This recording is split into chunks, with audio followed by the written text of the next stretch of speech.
Hello प्यारे students, आज की वीडियो में आपका स्वागत है। आज की वीडियो में बात करने वाले हैं chapter 1 real number of the class 10th। ठीक है, इसके आज हम 21 से 20 के क्वेश्चंस करेंगे। और अगर 1 से 10 तक के क्वेश्चंस की वीडियो आपने ना देखी हो तो उनको आप हमारे प्लेलिस्ट में भी जाके चेकआउट कर सकते हैं। तो चलो बिना किसी देरी के शुरू करते हैं। पहला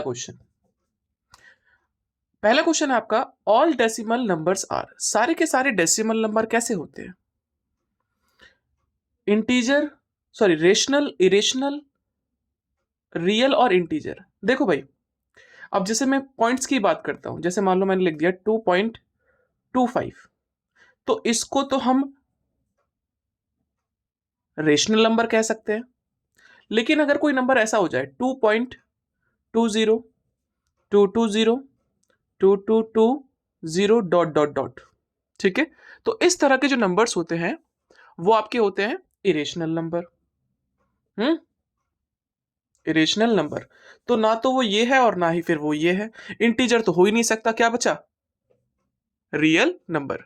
रियल नंबर वो नंबर्स होते हैं, मतलब आप लोगों ने जितने भी नंबर्स पढ़े हुए हैं वो सारे के सारे रियल नंबर है। तो ऑप्शन नंबर जो आपका सी होगा, रियल नंबर, वो करेक्ट होगा। ठीक है, ये एमसीक्यू टाइप के क्वेश्चंस है तो इस पे ज्यादा टाइम देंगे नहीं हम। अगला क्वेश्चन है आपका 12। अब 12th क्वेश्चन आपसे कहता है, which of this number always and with the digit 6। इनमें से कौन सा नंबर है जो हमेशा ही 6 डिजिट से 6 से डिवाइड होगा? ठीक है, हमेशा। ज्यादा कुछ नहीं करना आपको, फटाफट नंबर सोचने हैं। अब यहां पर जो n है वो कहीं ना कहीं नेचुरल नंबर होगा। 4 की पावर 1 क्या होता है? 4। क्या वो 6 से डिवाइड हो सकता है? नहीं, तो ये भी नहीं हो सकता। 2 की पावर 1 मतलब 2, क्या ये 6 से डिवाइड हो सकता है? ये भी नहीं हो सकता। 6 की पावर 1 मतलब 6, ठीक है, इसको भी चेक कर लेते हैं। 8 की पावर 1 मतलब 8, क्या ये 8 से, आई मीन 6 से डिवाइड हो रहा है? नहीं। तो ऑप्शन नंबर जो सी होगा वो करेक्ट होगा। ठीक है, बढ़ते हैं अपने अगले क्वेश्चन पे। Question number 13। 13 क्या कहता है? अब यहां पे लिखा है, write the prime factor of this. इसके प्राइम फैक्टर्स लिखने हैं। क्या लिखना है? Prime factor. तो पहले इसको हम सॉल्व करेंगे। क्या करेंगे? सॉल्व। ठीक है, मतलब इसका मल्टीप्लाई करो और बाद में प्लस कर दो 21। हम्म तो भाई कैलकुलेशन का काम हम तो आपको पता ही है, कैलकुलेटर का इस्तेमाल करते हैं। ठीक है, तो देखते कौन कौन से नंबर हैं आपके पास। 2 into 7 into 11 into 13 into 17, जो भी आंसर आया उसका प्लस कर देंगे 21 से। ठीक है, एक बार फिर भी क्रॉस चेक कर लेते हैं। 2 into 7 into 11 into 13 into 17 और प्लस 21, 340 55। तो इसका सॉल्यूशन आया 340 55। ठीक है, अब ज्यादा कुछ नहीं, इनके प्राइम फैक्टर कर दो। ये सारे के सारे 5 से डिवाइड हो रहे हैं तो 5 से डिवाइड किया हमने। कितना आया? 6811। अब ये 5 से तो डिवाइड होंगे नहीं, देख लेते हैं और किससे होते हैं। 10, ये हो जाएंगे 3 से डिवाइड। किससे? देखो, डिवाइड किया हमने इसे 3 से, सॉरी 3 से तो नहीं हुआ। अच्छा, 16 थोड़ी होता है। 68, तो 7 से भी चेक कर लेते हैं। 7 से हो गया भाई, 7 से किया तो ये आपका आ गया 973। ठीक है, दोबारा चेक कर लेते हैं। 7 से होता है कि नहीं होता? हो गया। 7 से किया तो 139। दोबारा चेक कर लेते हैं, 7 से होगा कि नहीं होगा? नहीं हो रहा। 7 से नहीं हुआ तो एक बार 7 से चेक कर लेते हैं, नहीं हुआ। 139 को डिवाइड करेंगे, 11 से होगा क्या? नहीं होगा। 11 के बाद 13 से भी चेक कर लेते हैं, वैसे 13 से भी नहीं होगा। 14 15 16 17, 17 से भी नहीं होगा। चाहो तो चेक कर सकते हो, नहीं होगा। तो और किसी से हो नहीं रहा तो हम सीधे यहाँ पर लिख देंगे 139। तो प्राइम फैक्टर क्या क्या बने? 5 into 7 into 7 into 139। ठीक है, बढ़ते हैं अपने अगले क्वेश्चन पे। इससे ज़्यादा कुछ होगा नहीं। इसके और कोई फैक्टर होते हैं क्या? नहीं, मैंने तो चेक कर लिया भाई। बढ़ते हैं अपने अगले क्वेश्चन पे। Question number 14। अब 14 आपसे कहता है write the form in which every odd integer can be written taking t as the variable. देखो t एज अ वेरिएबल है, हमें क्या रिप्रेजेंट करना है? ऑड नंबर को, हर एक ऑड नंबर को रिप्रेजेंट करना है, ठीक है। अब ऑड नंबर के लिए सबसे पहले आपको इवन नंबर पता होना चाहिए। यहां पर t कुछ भी हो, अगर मैं इसका मल्टीप्लाई 2 से कर दूं तो ये इवन नंबर बन जाएगा, है कि नहीं? ये आपका बन जाएगा इवन नंबर। किसी भी नंबर का मल्टीप्लाई अगर हम 2 से करते हैं ना तो वो इवन नंबर बनता है। चाहे तो आप चेक कर सकते हो, मान लो 1 ले लो या 2 ले लो या 3 ले लो, इसका मल्टीप्लाई 2 से करो, इसका भी मल्टीप्लाई 2 से करो, इसका ही मल्टीप्लाई 2 से करो, तो आप क्या चेक करोगे कि जो भी आंसर बन के आ रहा है वो इवन नंबर है। अब किसी भी इवन नंबर में या तो एक प्लस कर दो या तो एक माइनस कर दो, वो क्या बन के आ जाएगा आपके सामने? ऑड नंबर, ऑड नंबर, ठीक है। तो ये दोनों ही आंसर इसके पॉसिबल हो सकते हैं। ओके, आप चेक कर सकते हो, इसमें माइनस कर दिया 1, 1 आ गया, प्लस कर दोगे 3 हो जाएगा, तो वो भी ऑड नंबर है। तो बस इसमें इतना ही था। अगला क्वेश्चन देखते हैं, क्वेश्चन नंबर 15। अब क्वेश्चन नंबर 15 आपके सामने है। क्वेश्चन नंबर 15 आपसे कहता है find the least number which is divisible by all the numbers from 1 to 10। अब लीस्ट जब भी बोलता है ना कि हमें लीस्ट नंबर फाइंड आउट करना है, तो इसका मतलब है वो आपसे एलसीएम फाइंड आउट करने के लिए कह रहा है, ठीक है।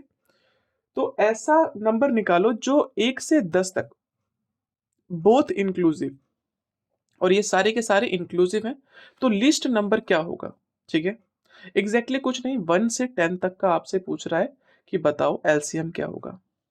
तो भाई देखो, एलसीएम निकालना है 1 से 10 तक का, चाहो तो सबका आप अलग अलग करो, या हम अपना टाइम बचाने के लिए सबको एक साथ कर रहे हैं। 1 2 3 4 5 6 7 8 9 और 10, सभी को 2 से डिवाइड किया, तो 1 1 3 2 5 3 7 4 9 5, फिर से 2 से डिवाइड किया, 1 1 3 1 5 3 7 2 9 5, अगेन 2 से किया, 1 1 3 1 5 3 7 1 9 5, ठीक है।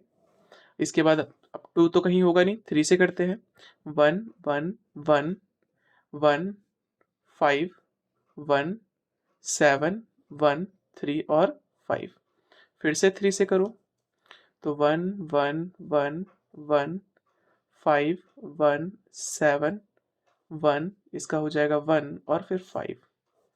इसके बाद सब होंगे 5 से डिवाइड, तो 1 1 1 1 1 1 7 1 1 और 1, और लास्ट में कौन बचा?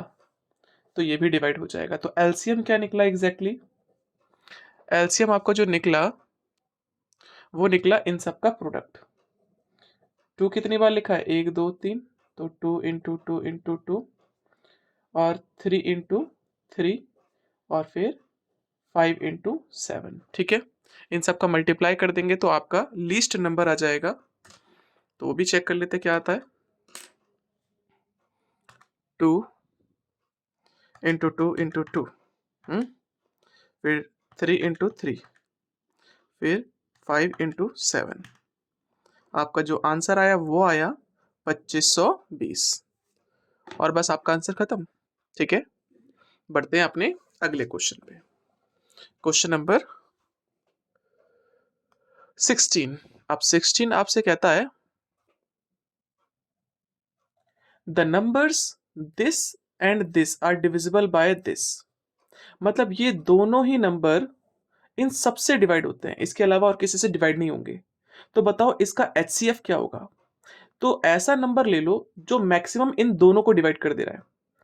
3 भी डिवाइड कर रहा है लेकिन बड़ा नंबर नहीं है, 5 भी डिवाइड कर रहा है लेकिन ये भी बड़ा नंबर नहीं है, 15 भी डिवाइड कर रहा है इन दोनों को लेकिन ये बड़ा नंबर नहीं है, 25 भी डिवाइड कर रहा है दोनों को लेकिन ये बड़ा नंबर नहीं है, लेकिन 75 सबसे बड़ा नंबर है जो इसको भी डिवाइड कर देगा और इसको भी डिवाइड कर देगा। तो सीधे आपको HCF बोलना है कि 75 होगा, ठीक है, क्योंकि MCQ टाइप के क्वेश्चंस है तो इसमें ज्यादा दिमाग, मतलब आपको जल्दी करना है ताकि आप आगे के क्वेश्चंस कर सको, और ज्यादा से ज्यादा एक नंबर के क्वेश्चन आएंगे तो इस पे ज्यादा दिमाग देना नहीं है या ज्यादा टाइम देना नहीं है, ठीक है।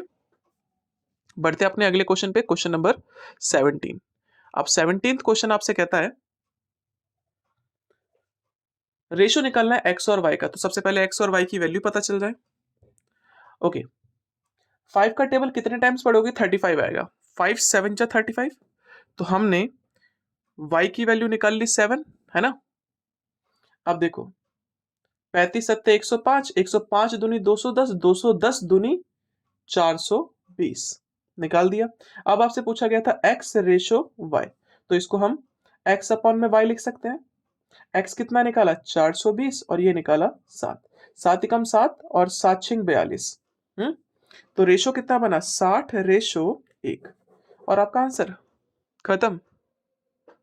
बढ़ते हैं अपने अगले क्वेश्चन पे, क्वेश्चन नंबर, ठीक है।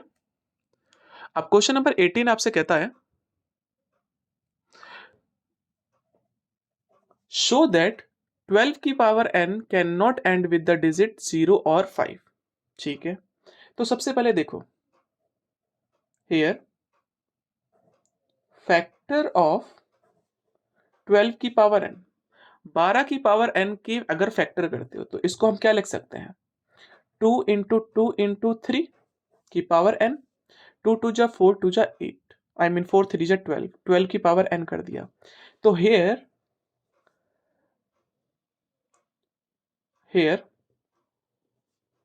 5 is not a factor of 12 की पावर n। हम क्या देख रहे हैं यहाँ पर 2 तो है लेकिन 5 नहीं है ना, तो इसलिए लिखा हमने here 5 is not a factor of 12 की power n।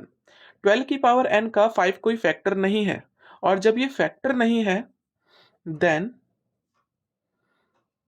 Uniqueness of fundamental theorem कहती है,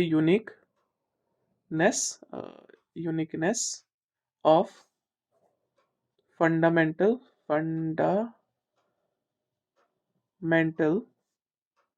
थ्योरम आपसे कहती है there is no digit and with 0 और 5, ठीक है। तो कोई भी ऐसा डिजिट नहीं होगा कि वो 0 और 5 डिवाइड करने पे आ जाए, मतलब इसका अगर आप कितना भी सॉल्व कर दो तो कभी ना तो 0 आएगा और ना ही 5 आएगा, ठीक है। और ये ज्यादा से ज्यादा आया भी तो 2 नंबर का, इससे ज्यादा नहीं आता है, लेकिन ये आता है, तो इस थ्योरम को थोड़ा सा अच्छे से पढ़ लेना, ओके। बढ़ते अपने अगले क्वेश्चन पे, क्वेश्चन नंबर 19। अब क्वेश्चन नंबर 19 आपसे क्या कहता है What is the smallest number by which this is to be multiplied to make it a rational number? इसमें ऐसा क्या मल्टीप्लाई करे कि वो एक रेशनल नंबर बन जाए। अभी ये इरेशनल है, एग्जैक्टली आप लोग एक चीज चेक करो, आप लोगों ने 9th क्लास में क्या कहते हैं उसको, रेशनलाइज करना सीखा था, बस वही काम करना है। इसमें ऐसा क्या मल्टीप्लाई करो भाई, चीजें तो यही लिखते थे, बस साइन चेंज कर देते थे। तो इसमें अगर मैं इसको मल्टीप्लाई करूं तो यहां पर लिखोगे आप √5 plus √3 is to be multiplied, क्या करोगे मल्टीप्लाइड करोगे to get a rational number, ताकि आपको एक रेशनल नंबर मिल जाए, ठीक है। तो पहला आंसर तो complete. Also find the number so obtained, और उसके बाद जो ऑब्टेन होगा मतलब मिलेगा नंबर वो क्या होगा। तो एक चीज चेक करो, a माइनस बी और a प्लस बी का फॉर्मूला नहीं बन रहा, फॉर्मूला होता है a square minus B square, square से रूट कैंसिल, स्क्वायर से रूट कैंसिल, तो 5 माइनस 3 कितना हो गया 2, और ये इसका आंसर हो गया। बढ़ते हैं अगले क्वेश्चन पे, अगला क्वेश्चन है आपका 20 और लास्ट क्वेश्चन, ठीक है। अब 20th क्वेश्चन आपसे कहता है फाइंड वन रेशनल नंबर, एक रेशनल नंबर निकालना है and one irrational number between this and this. देखो भाई, रेशनल नंबर निकालना है हमें √5 एंड √2 एंड √5 के बीच में। बहुत इजी काम है, बहुत सारे आप नंबर भी निकाल सकते हो, ऐसा कुछ नहीं है कि रूट में ही आए, वो पॉइंट में भी हो सकता है। तो देखो मैं यहाँ पर काफ़ी सारे नंबर निकाल के देता हूँ। जैसे कि अगर आपको पॉइंट में निकालना है तो आपको ये पता होना चाहिए कि इसकी पॉइंट की वैल्यू क्या होती है और इसकी पॉइंट की वैल्यू क्या होती है, डेसिमल वैल्यू क्या होती है। अगर हम पॉइंट में निकालेंगे तो इसकी वैल्यू जो होती है वो होती है 1.414 और √5 की वैल्यू होती है 2.23। चेक कर लेते हैं। √5 जो है रूट का कितना होता है 2.236 और √2 की वैल्यू भी चेक कर सकते हो 2 रूट का 1.414। ठीक है, याद रखना चलती जा रही है। तो इनका बीच का कोई भी नंबर ले लो, 1.5 ले लिया, ये भी आपका रेशनल है। 1.6 ले लिया, ये भी रेशनल नंबर है। ठीक है, 1.7 ले लिया, ये भी आपका एक रेशनल नंबर है। लेकिन अगर नंबर आपको लेने हैं रूट में, तो देखो √2 एंड √5 के बीच में कौन कौन से नंबर आते हैं भाई, √3 भी आता है, √4 भी आता है और √5 भी। इसके और इसके बीच में ये दो नंबर आ गए, तो ये नंबर को हम लिख सकते हैं 2 इंटू 2, मतलब ये रूट से बाहर आ गया। तो आप सीधे कह सकते हो दिस 2 इज रेशनल नंबर, तो ये क्या हो गया, एक रेशनल नंबर हो गया। ठीक है, लेकिन √3 तो इरेशनल नंबर होता है, तो यहां पर लिख दो सीधे सीधे √3 इज इरेशनल नंबर, बस खत्म आंसर। ठीक है, तो बस वीडियो में इतना ही। अगर वीडियो अच्छी लग रही हो, कुछ भी सीखने को मिल रहा हो, तो सब्सक्राइब करना ना भूलें। ठीक है, धन्यवाद।